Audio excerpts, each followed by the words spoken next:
Hello and welcome my friends to the Flying Kick. I am Savino and today I have the pleasure to bring to you all the review of the highly anticipated River City Girls 2 from Wayforward. First, I want to thank Wayforward for sending me a review code for the game, but as usual, this does not affect my opinion about the game at all. So without further ado, let's see if this game is worth the $40 asked right now. First, let's talk about the story real quick here.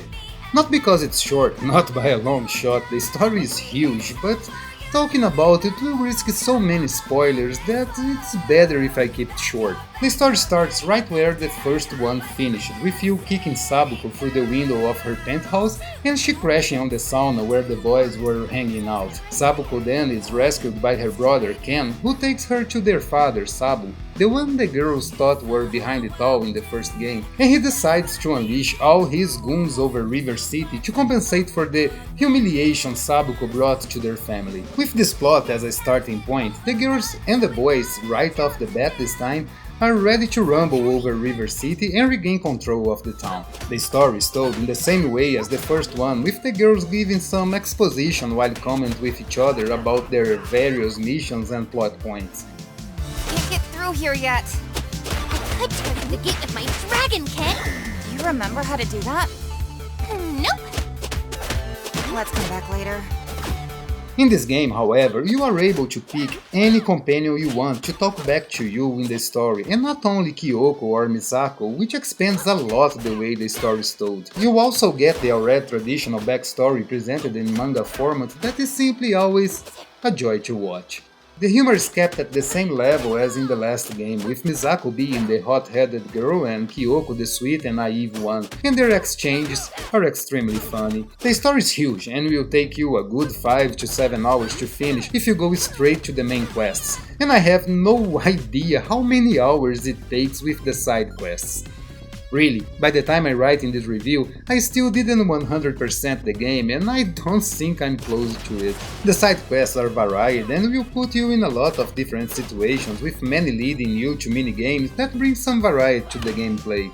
Some of those, like the dodgeball game that you can take part in, is a direct reference to the old Tekken Super Dodgeball as it was known here in the West. There is many other type of minigames around the world, but I already spoiled one, let's not spoil the rest of them so you guys can also be surprised. But not only minigames, you will find some truly fun side stories here, especially if you were a fan of the River City Double Dragon series for a long time. The bottom line is, the story is great, funny and extremely well written. The reference to the other games in this universe are amazing, and if you're a fan of the multiple series Teknos created over the years, this will be an extremely welcome fan service.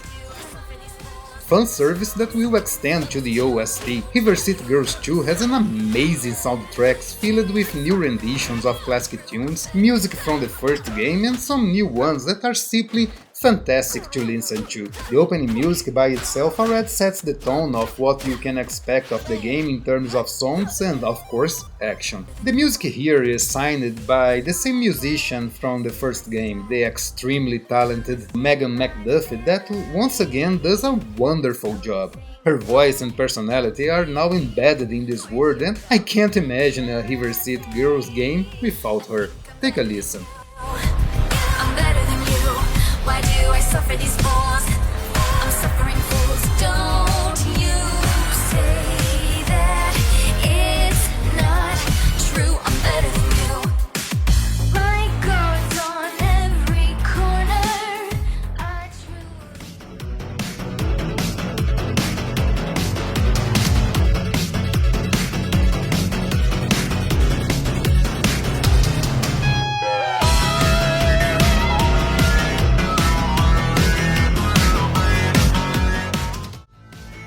The sounds are very similar to the first game, mixing modern effects with classic effects from the old titles. The voices and grunts of your enemies are also fun to listen to, especially when they are defeated, with most of the enemies cracking some jokes or just saying something that is fun in the context. Those lines are short and very well delivered and will mix with other sound effects, becoming almost imperceptible most of the time, avoiding becoming too repetitive.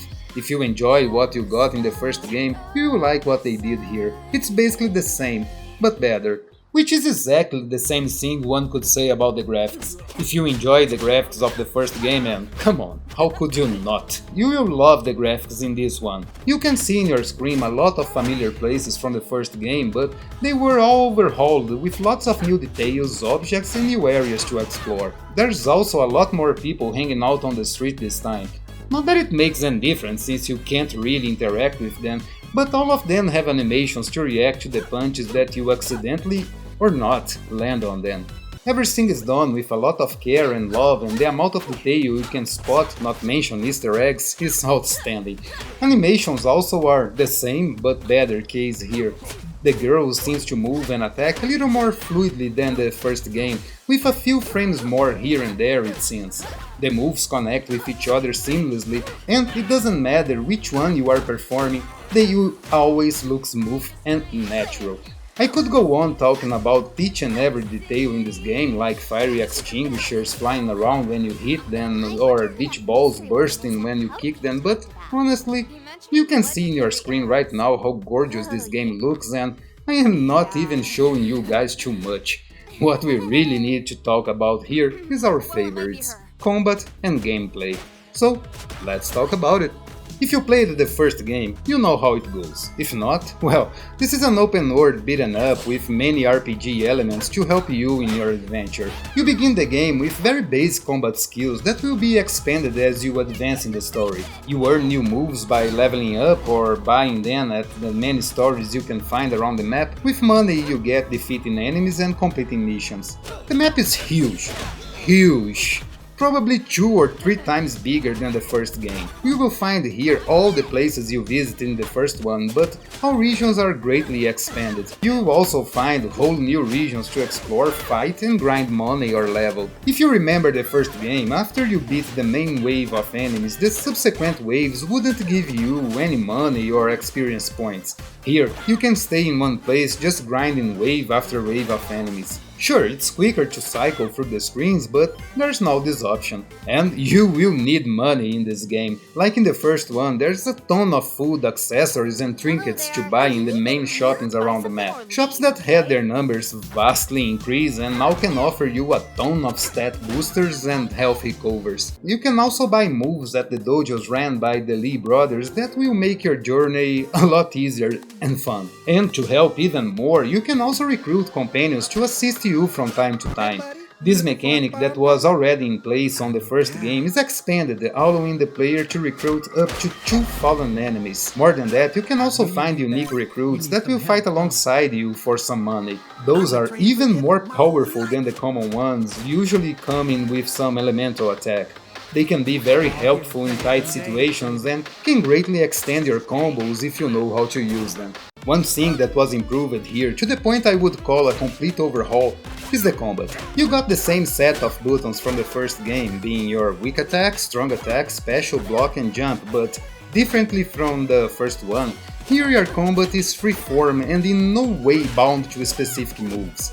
Like in the previous game, you have tons of moves, but here you can chain them all with ease, linking one after another and delivering interminable pain to your enemies. You have your traditional moves, aerial moves, and on-the-ground attacks include some that will launch your fallen foes in the air so you can resume your combo. It's a fantastic and very well thought combat system that allows the player to do whatever they want with the moves they have at hand. Just like a fighting game, but without the complex inputs and thousands of different buttons. Here you just need to combine one button and one direction to perform the most complex of the moves. Sure, timing is essential here, but it will quickly become a second nature for you. Your characters are pretty different from each other when it comes to strength, range, stamina and speed, although they all start with the same basic stats. You start with Misako, Kyoko, Kunio and Rick right out of the gate, but the newcomers Marion, the former damsel in distress and now badass protagonist, and Proving, the cool girl filled with 90s attitude from River City Ransom Underground, are locked behind the main storyline and it will take a few hours until you unlock both of them. Marion, by the way, is incredibly strong in this game. She can be considered the grappler here, the slowest of the characters, but with lots of grabs, throws and pile drivers that would make Mike Hargar proud. Groovy by her turn is the opposite. Quick, weak, but extremely mobile, she is your go-to character if you're talking air combat and crowd control. Her moves are fast and she can quickly stun an enemy before going after the next.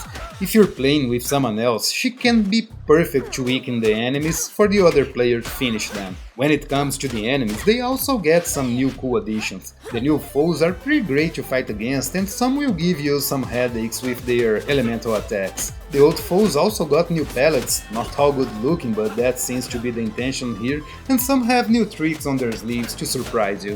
One downside for me in the game are the bosses. While their backstory and design are mostly great, the combat with them can be a little boring sometimes. Just like in the first game, all bosses have their gimmick attacks that you have to deal before being able to hit them. But here they double down on the gimmicks and the bosses encounters almost every time resumes in you avoiding whatever gimmick is on display, giving them 4 or 5 hits just to watch them breaking your combo and resume the gimmick attacks. It's only my personal opinion on the matter, sure, some would call it a nice change of pace, but I like it more when the boss is the most difficult fight in that level because I have to use all I learned up to that moment against them, and not because the game is now a platform or a rhythm game. Sure, most bosses in beaten ups will have their gimmicks, but it's usually a detail on the fight and not the main attraction. Some bosses suffer this to a less degree than others, but in the end, I think they would be better with less gimmicks. The game also has online up to 2 players, but unfortunately I wasn't able to find a single session to play. It also offers crossplay across all platforms and regions, which is amazing. River City Girl 2 is a huge game, with a huge world populated with even bigger characters. This is a game to play and enjoy for years to come, with lots of content, Easter eggs and fighters to master. There are few to almost no problem with this game, except, as I mentioned before, the bosses being too gimmicky and sometimes you have to walk a lot to get a new mission. But those are small problems when you look at the size and scope of this game. When you have something this big, it's very hard to please everybody all the time. I can't recommend this game enough, and even being a little expensive when compared to games like Mayhem Brawler or Streets of Rage 4, I still think it is worth every penny. I got the review version for PC for free, that's true, but guess what? I'm buying the Switch version because I need this game in portable mode, and I don't like to use my PC in the Brazilian summer. But seriously, the quality of environments and characters, the fluidity of the animations, the freeform combo system that allows you to do whatever you see fit are all good reasons to get this game on the 15th. Probably one of the best games this year that was packed with great releases. I highly recommend this game and you won't regret buying it. For the last beaten up of the year, we couldn't wish anything better. And that's it for the video, guys. I hope you all enjoyed this review, and I also wanna thank you Wayforward again for the review copy, and I want to thank you for watching the video. I will be back later this week with another review that I'm sure you guys will like it. I hope you all have an awesome day, and remember, keep it up.